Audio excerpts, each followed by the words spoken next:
Graça e paz, meus queridos e amados irmãos, mais uma vez com vocês, trazendo uma palavra de fé, de entendimento da palavra de Deus. E hoje eu estou aqui para falar sobre o pecado.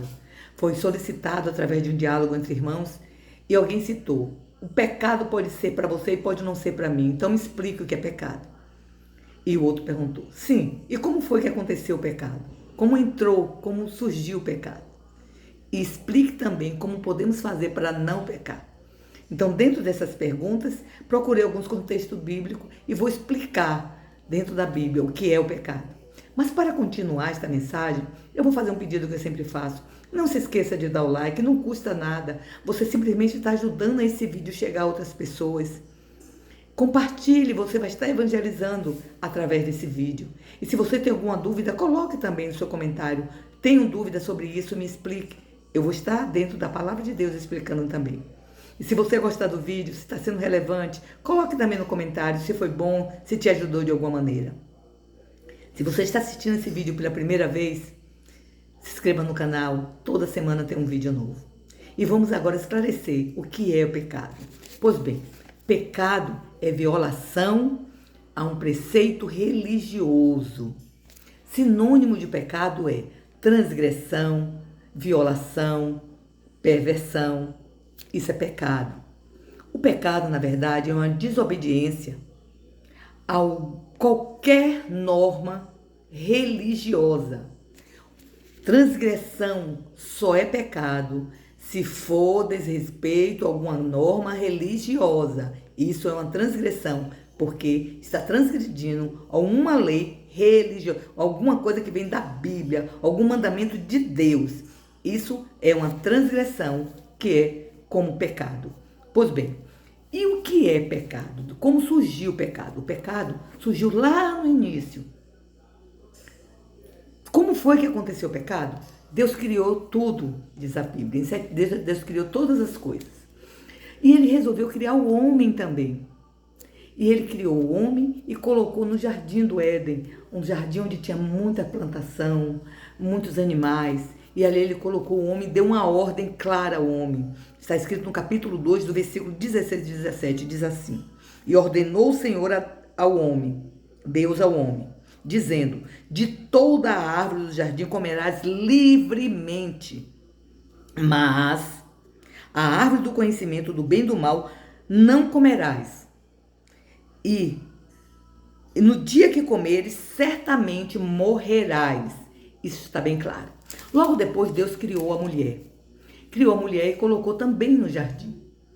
E esta mulher resolveu conversar com um dos animais que tinha no jardim. Um animal mais astuto, que foi a serpente. E a serpente procurou induzir a mulher ao erro.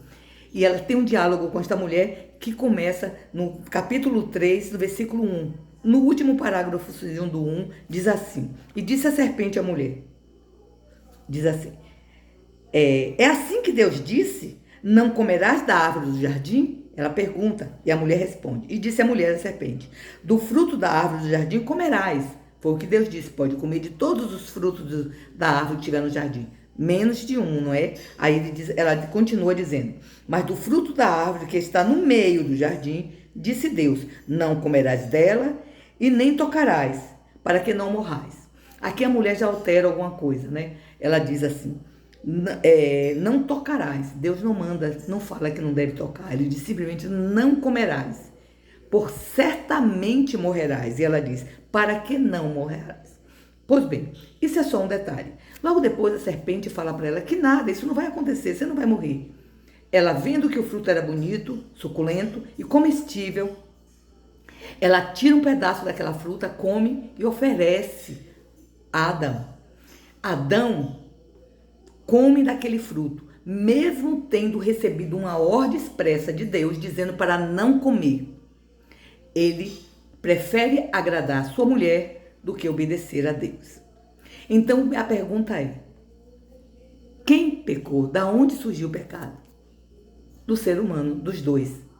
Um por ouvir a conversa e o outro por desobedecer uma ordem clara de Deus, que era para não comer o fruto. Então, os dois desobedeceram, os dois erraram. E para deixar claro, isso é uma ressalva, não existe nome de fruto nenhum na Bíblia no qual a mulher comeu. E o homem comeu também. Então, a desobediência, ou o pecado entrou pela desobediência da palavra de Deus. Mas Deus, como é muito longânimo e benigno, o que é que ele fala? Ele envia seu Filho para tirar o pecado da humanidade, para mais uma vez dar oportunidade de redenção. Tanto que no livro de Romanos tem um versículo que fala claramente, Romanos capítulo 6, no versículo 23 diz, porque o salário do pecado é a morte, mas um dom gratuito de Deus é a vida eterna por Cristo Jesus, nosso Senhor. Ele entrega ao Senhor Jesus para tirar o pecado do mundo, para dar mais uma vez a oportunidade do ser humano se consertar. Até porque Deus criou o homem, enviou Jesus, e ele toma cada um de nós como adoção. Ele nos resgata da morte, do pecado. E o Espírito Santo nos gera. Nós somos gerados através do Espírito Santo. E para deixar mais claro ainda, olha só o que está escrito no livro de 1 João, capítulo 3, no versículo 2 em diante, vamos ler. Amados, agora somos filhos de Deus e ainda não é manifesto o que havemos de ser, mas sabemos que, quando ele se manifestar, seremos semelhantes a ele, assim como o veremos, porque assim o veremos. No versículo 3 diz, e qualquer que nele está, essa presença, purifica-se a si mesmo, como também ele é puro. Qualquer que pratica o pecado também transgride lei, porque o pecado é transgressões de lei, no caso a lei de Deus. E no versículo 5 diz, e bem sabeis que ele se manifestou para tirar o nosso pecado, e nele não há pecado. Qualquer que permanece nele não pratica o pecado. Qualquer que permanece no pecado não o viu e nem o conhece. Ou seja, o Senhor Jesus foi manifesto, foi entregue para tirar o pecado do mundo, para nos libertar do pecado. E se você, como perguntou, como fazer para sair do pecado, para evitar o pecado, é aceitar o Senhor Jesus como verdadeiro e único Salvador e cada dia procurar se purificar, porque o Senhor Jesus é puro. Se você aceita Ele de coração, certamente você vai se desviar do pecado, você vai evitar o pecado. Ah, vamos ser santos? Não. Todo dia nós fazemos coisas desagradáveis a Deus, mas todo dia temos também a oportunidade de praticar o que é correto, o que é certo e procurar se santificar. Porque quando conhecemos verdadeiramente o Senhor Jesus, nós evitamos, desviamos do pecado. Eu espero que tenha esclarecido as perguntas que foram me feitas e te espero na próxima. Um beijo no seu coração.